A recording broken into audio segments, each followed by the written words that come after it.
Good morning, it's Steven Storm, and you're on air with 89.5, your station with the facts. Today's topic is puppy mills with our special guest speaker, Dominique Williams. Good morning, everyone. Thank you so much for having me. So good to be here. Thanks for coming. So, we have a steamy topic today puppy mills. Now, what exactly are puppy mills?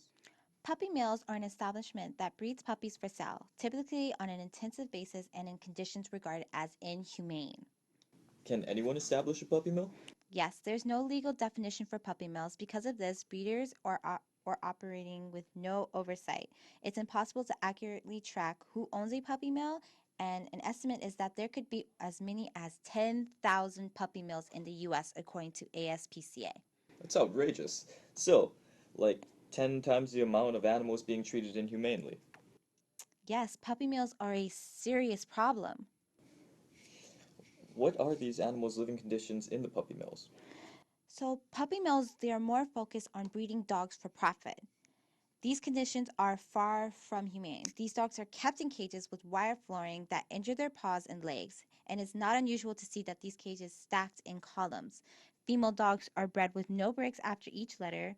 When breeding dogs reach a point of physical depletion, it can own and can no longer reproduce, they are often killed. This is a disgusting practice. We take it for granted that these animals aren't just our pets, but also our family members. What about the puppies?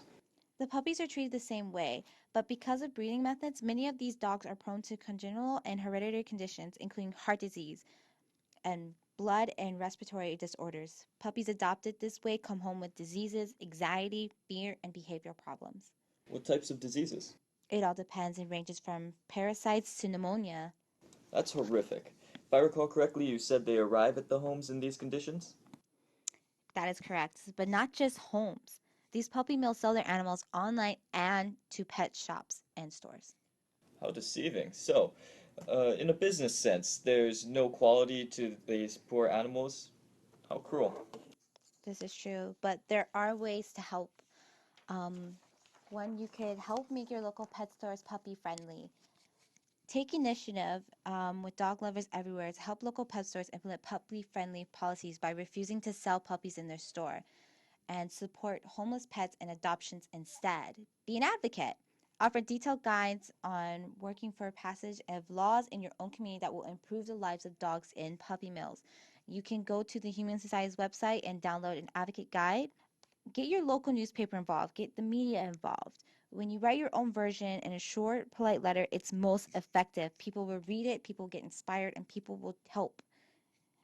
Furnish your vet with flyers. Download and print flyers from Humane Society, from ASPCA. Make your own and ask them if it's okay to put it up. Be an advocate, exploit this. Set up library displays for people who don't necessarily have media for our senior listeners.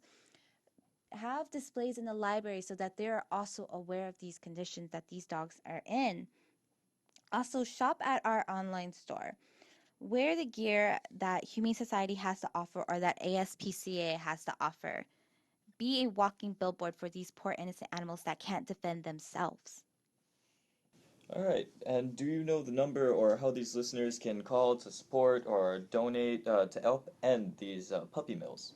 Yes, the number for ASPCA is 1-800 628 0028, or you can go online to their website at aspca.org. Alright, thank you so much, Dominique, for coming out. No, thank you. Alright, and thank you to all the listeners who, if you have any comments or if you would like to share this, lines are open now. Stay tuned for our next topic coming up shortly.